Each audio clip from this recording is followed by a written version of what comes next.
my vlog. Tonight I want to make a video about the 5 books that changed my life. And then while I'm talking about that, I want to try this on. This is Dior, and it's like a lipstick and lip gloss. So it's Dior Addict. I think this is just a sampler. My sister just gave it to me. I think she got this for free. And yeah, I just want to try this while I'm talking about the top 5 books that I suggest. And it totally changed my life. Hi, Nala. She was really sad upstairs, so I just brought her with me. Nala, say hi. Say hi, baby. Hi. So anyways, back to our topic. So this is not in order. But the first one I wrote here is Man's Search for Meaning. It's by Dr. Viktor Frankl. I don't know how to read that, but I'm just gonna put his name here. And he's a neurologist and psychotherapist, I think. Yeah, so he's an Austrian neurologist and psychiatrist, and he's also a Holocaust survivor. So basically, that book, Man's Search for Meaning, is based on his experiences when he was still in concentration camps, and it was so inspiring because basically he explained how we will find meaning and what keeps us going in life. Because during this time, he just got married and his wife died and his parents died. So after surviving the Holocaust, he's left alone. So basically, he became a really world-renowned psychologist, and I think he became one of the, I don't know if he's the founder of existentialism, I don't know if I'm saying the right word, but basically because of what happened to him, I think he was a really good person to teach you how to find meaning despite of all the bad things that can totally happen to you. And that's super bad. He's like a Holocaust survivor. So with the next book, I'm probably gonna try this Pink Star. Yeah, so this is the one in the middle. There's 3 of them, and this is actually really cute because there's a brush I can use here. So I'm just gonna open this up and then we'll talk about the second book I'm gonna suggest. So I opened up the first one. This is Stellar Shine. Is it? Yeah, Stellar Shine. So I'm just gonna use this brush that comes with it. Then I'm gonna put it on. And the second book that changed my life is 7 Habits of Highly Effective People. That book is really good. I think I can't remember how long ago I've read it, probably 7 years, but it helped me be aware of the things that I need to change to be able to grow as a person, and to be, and like what the title says, to be an effective person.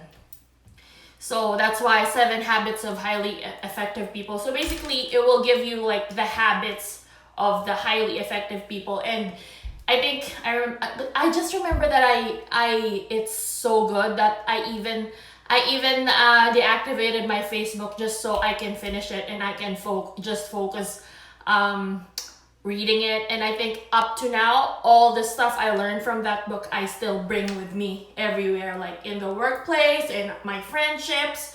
And it's a must read, and it will truly change your life too. So I'm just gonna try this on again, what was that? Stellar Shine. So let's see. I actually have a lip balm. I don't know if I should. Maybe I should take it off first.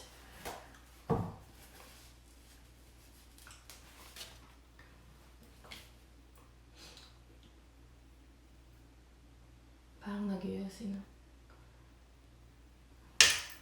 So, I'm just gonna apply this. So this is, I'm done putting it on, and this is in the shade Stellar Shine.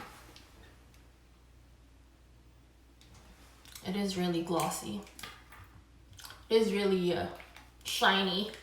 So the third book I'm gonna talk about is, third book is Cashflow Quadrant. This book is about financial literacy, and while talking about this, maybe I'll take this off and then we'll try the second shade, which is the Stellar Gloss. It's kind of like, I don't know, peachy orangey, but I'll try that one while talking about the third book as I'm suggesting, which is the Cashflow Quadrant. Now we're on the second shade and third book.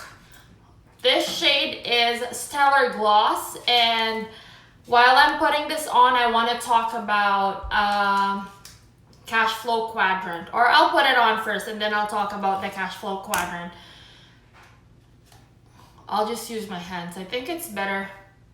It's so hard to like get the color, the actual solid color when you're using the brush. So I'll just put it on and then I'll talk about Cashflow Quadrant. And this is, again, this is the shade Stellar Gloss. So this is the second shade. It's Stellar Gloss. It's just like, it's kind of like brownish in real life. I don't know, like you can't really, in the camera it just seems like it is shiny, but in real life it's kind of like, I don't know, corally but kind of brown. But anyways, we'll talk about the Cashflow Quadrant. I really love that book. I think I read it when I was 19 and it totally changed my life.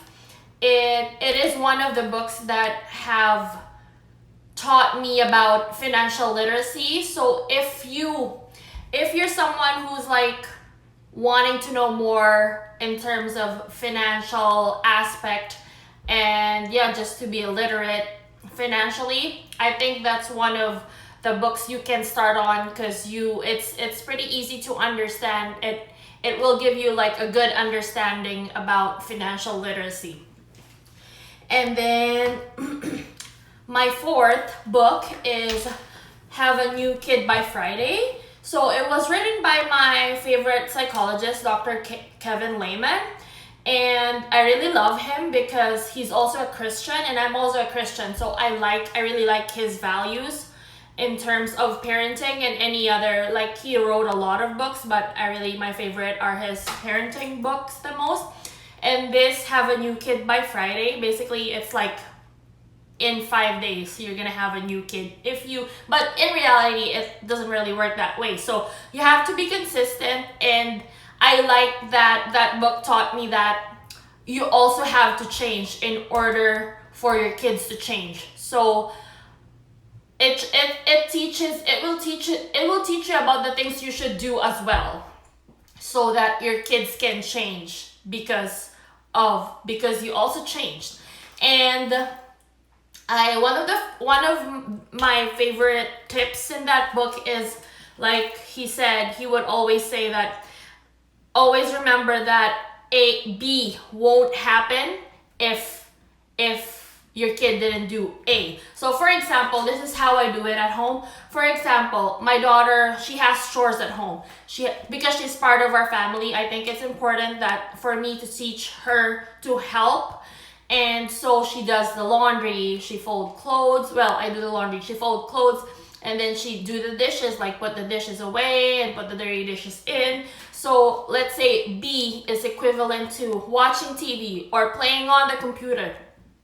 B won't happen until A is done. So it means that unless she already had, let's say in the morning, she already had breakfast and she already did her dishes, or she already folded the laundry, then B can happen. It means she can only do what she wants to do, like a privilege, TV or computer, until she's already done with everything she needs to do. And I really, so for the last book, I have the last one, and then I'm gonna suggest another one. It's just like a special mention book, but with that too, I'm gonna try this last shade. It's a Stellar Halo Shine. So I'm gonna put this on, and then we'll talk about the last book and then the other one that's my special mention book. So I'm wearing the last shade right now, which is the Stellar Halo Shine. There. So then I'm gonna talk about my last one on my top 5. It's the 5 Love Languages by Gary Chapman, I think. And I think it's really important to read. Like, I suggest it to everyone because it's explaining the 5 love languages, which is the acts of service, affirmation, gifts, touch. What's the other one? I forgot the other one, but you will see it in the book. But anyways, or I'll show something here. But anyways, I think it's really important for everyone to read that, because imagine if, for example, your love language is giving gifts, and your partner's love language is touch. And they say that usually how we want to be loved is kind of the way how we try to love our partner or others. But what if that person, your partner, that's not how he wants to be loved? So I think it is really important for whatever relationship, like may it be mother and daughter or to your spouse. I think it's really important to know your loved one's love language, because you can be, let's say you give, like, for example, this is like for a parent and kid relationship. Let's say you always buy your kids clothes and gifts and gadgets all the time, but what if your kids' love language is time? It means your kids will never, your kids might not feel that they are loved just because you are not giving something that fills up their love tank. So I think it's really crucial for all relationships to know your loved one's love language. So I think that book's really, really helpful, and it will help you love others better. And then my special mention is Emotional Vampires. That book's really, really interesting too. And the psychologist who wrote that book he compared toxic people, not toxic, let's say, I'll just call them toxic people. So he compared people to emotional vampires. It's like, because he's basically saying that these are people who drain you dry. They're like vampires, but emotional vampires. They suck the life out of you. And so yeah, I didn't really get to finish the book because I already forgot where I put it, but it's really, really interesting because it actually teaches you how you will deal with people. Let's say you have a coworker that is a narcissist. It will give you tips on how to deal with, like, again, with people who drain you dry. And it is really good. It is a really good book because, yeah, it will help you how to handle people, again, people who drain you dry, who are like emotional vampires in your life. And I think we all have that person or people in our life. So yeah, I hope you guys enjoy this video, and please like and subscribe. And I hope that this somehow added value on you guys, and if you actually try to read the books I suggested, I hope that you guys will have fun and you will learn a lot, and it will change your life as much as it did to mine. So have a great day, guys. Thank you.